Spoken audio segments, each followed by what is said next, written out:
Nothing is always quicker than I think it's going to be. The NFL season, just about here. Our previews continue today as we look at the under, why do I keep screwing this up? The undervalued teams and the undervalued players. Teams from a betting standpoint, players from a fantasy standpoint. So, let's begin. Undervalued, we have the Miami Dolphins. Their over-under sits at 9.5. And I mentioned before, they are a team that I'm worried I am wrong about. They lost a lot. Admittedly, they lost a lot. In terms of players. And also at the end of the season, they lost a lot of games, and that cost them a division. I think if they don't have that real collapse at the end of the year, we are viewing this team quite a bit differently. They still have a track team on offense. And Tua, for some of his faults, still gets the ball out very, very quickly. And their home field advantage is still an advantage. And defensively, they were really banged up last year, and they lose Christian Wilkins to the Raiders, and that hurts them. But they replace him with Calais Campbell, who's fine. I don't think that this team takes a gigantic step back. And I think, honestly, like, when you look at the division, the Patriots aren't going to do anything. And the Buffalo Bills are probably a little bit worse than they were last year. Yes, the Jets might be a little bit better. But I think the Dolphins, I think people are just sleeping on them right now. And so I think at 9.5, like, the thought of this team, 9-8, it certainly seems within the realm of possibilities. But I'm really, like, 10 wins. 10-7 is all I need to get over on this. Yeah, I will take the over on Miami. Coming in at 4, the Minnesota Vikings. They won 7 games last year, and they basically had me playing quarterback. Now, like, Sam Darnold is not anything to write home about. I do think he's better than what they had a season ago, though. And I do think that growth, incremental that it may be, is just enough to get Justin Jefferson to be good, and that's probably enough to win 8 games. Now, the one thing, this division is expected to be good. The Bears are, I think, going to be an improved team. The Packers, I think, could take another step forward, and the Lions could make it to the Super Bowl. So this division is going to be tough, and that is where it could become a little bit challenging for Minnesota to maybe get over this number. But I think with adding Aaron Jones and adding a bit of a dynamic piece to this passing game, Addison doesn't sound like there's going to be a suspension. And Justin Jefferson is the best receiver in the league. So I think that offense is going to be enough to at least win them a few of these games and get us over that number. At 3, the Tennessee Titans, their total's at 6.5. A lot of people sleeping on the Titans, I think. Will Levis was not good last year, but I feel like a lot of that was offensive line related. Now, I don't think this kid's going to come out and beat Tom Brady or anything like that, but I think he's going to be serviceable, and they've added a few veteran weapons around him. I'm not a big Tony Pollard fan, but I think Tyjae Spears is great anyway. Dustin Hopkins, wow. Nuke Hopkins is quite good. Calvin Ridley as a 2 is fine. But the main thing is that they have invested high draft capital on offensive linemen in the last 2 years. If that hits, these guys might actually be all right.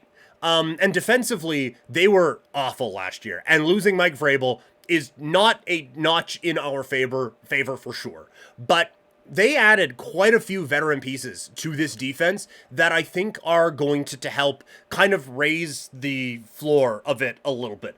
The 85 Bears, this will not be. But this is going to be, I think, a serviceable defense, which I do think is an improvement over what they've had there the last couple of years. So I actually think that there is quite a bit of room for Tennessee to go over this number at 6.5.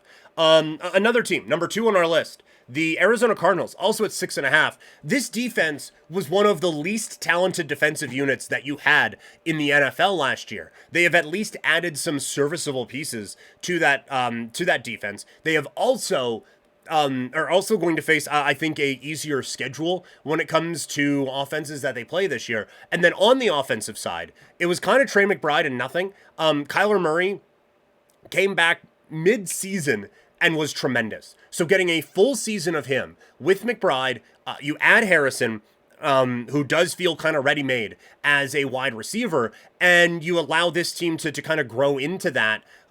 I just feel like they're, with a couple of running backs as well that you like in Benson, DeMarcado, and then obviously Connor, I feel like there are some pieces here that this team, I'm not going to say like Cinderella run or anything like that, but I don't think this is going to be one of the worst teams in the league this year. I really don't. So I think Arizona very much undervalued right now at 6.5. And the number one team that I think is being underrated or undervalued or whatever you want to put is the Green Bay Packers at 9.5 wins. They had such a lack of talent on the defensive side of the football and such a lack of talent as a defensive coordinator. That they have now brought in, I think, an improvement on as a defensive coordinator. They've brought in some better players on the defensive side as well, and I think we are assuming Jordan Love in a second season here as a starter, there's going to be some maturing to his game. Some maturing needs to happen. He was incredibly talented, but he got better as that season went on last year, and he still made some dumb mistakes, and we saw that in the playoffs. If he can correct some of that, I think you're going to see some real talent jumps in some of these wide receivers and help this team grow. I think the world of the Lions this year. I think the Packers could win this division. That's how good I think this team is. They can make a real run this year. And so I have the Green Bay Packers as my most undervalued team in the NFL this season. Shifting gears to fantasy football. Looking at the most undervalued players now in fantasy. Let's start at number 5. Chase Brown, 105th overall, RB 36. This is a kid who I think flashed a lot of potential in his time last year. And now you are telling me that all he has to do to get the lion's share of carries in his backfield is beat Zach Moss. I feel pretty good about that. I think Chase Brown has a real opportunity to become the 1A in this backfield. But even then, I think one of the things that is really interesting to me this year is, we don't have dominant high-level running back. We have dominant high-level running backs, but not in the way we did with Adrian Peterson, where he's getting 1 billion carries a game and all of that. Everything is a timeshare now, with very, very few exceptions. ETN out in Jacksonville is one that comes to mind. But for the most part, it's a lot of splits.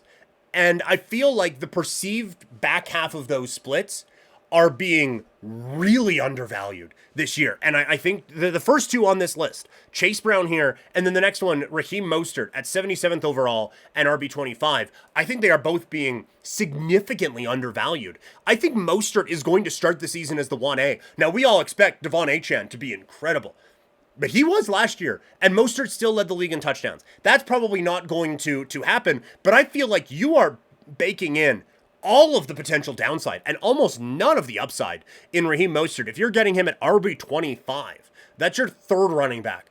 I'm very, very comfortable with him as my RB3. Coming in at number 3, and honestly, it's a quarterback that I have even overlooked when we've been doing these mock drafts. It's Jordan Love, 72nd overall, quarterback 9. You look at all the weapons he has to play around with in Green Bay. It is another year of him in this offense. It is another year of him maturing as a quarterback and kind of figuring out what throws to make, what throws not to make, and try to limit some of those. And again, he got better as that season went on last year. And so I think a full season coming off of that development, off of all that learning, with a number of young receivers kind of maturing with him, I think is really going to do wonders for this kid's fantasy stock this year. So I have him as one of the more undervalued players this year. At 2, it's Deebo Samuel, 26th overall, wide receiver 13. Even if Brandon Ayuk does stay, Deebo Samuel is just one of those guys that San Francisco just wants to get the ball in the hands of and let him do some stuff. I think this is one of the most talented players in the NFL. He is absolutely one of my favorite players to watch, and you see the Raiders jersey behind me. That is not an easy thing to have come out of my mouth, given the rivalry with these two organizations. But he is genuinely one of my favorite players to watch. And so there is some bias, but he is someone they can use in so many ways. And if Ayuk isn't there, I think that does kind of expand his opportunities. And even if Ayuk isn't there, it draws some attention. Either way, Deebo Samuel is so tough to defend and so tough to bring down and part of a very creative and dynamic offense. I don't know why things have shifted away from viewing Deebo Samuel as one of the more talented players in the league. And at number 1, it's Isaiah Pacheco. We talked before about how there are very few one-man gangs in running backs. Isaiah Pacheco is about as close as it gets. There's going to be, it's Andy Reid. There's going to be 8 guys you've never heard of before taking opportunities away from Isaiah Pacheco at times, but he is so talented and the 1A in an Andy Reid, Patrick Mahomes offense. that gets you like the third overall pick some years. The fact that he is going to be going as an RB2 right now and at 24th overall is astounding to me. So I think there is some great value in being able to get Pacheco, who again, maturing, developing, is kind of hitting what is shockingly enough the peak of a running back. I think that there is a lot to be excited about with Isaiah Pacheco, and so that is why he is my most undervalued player in fantasy this year.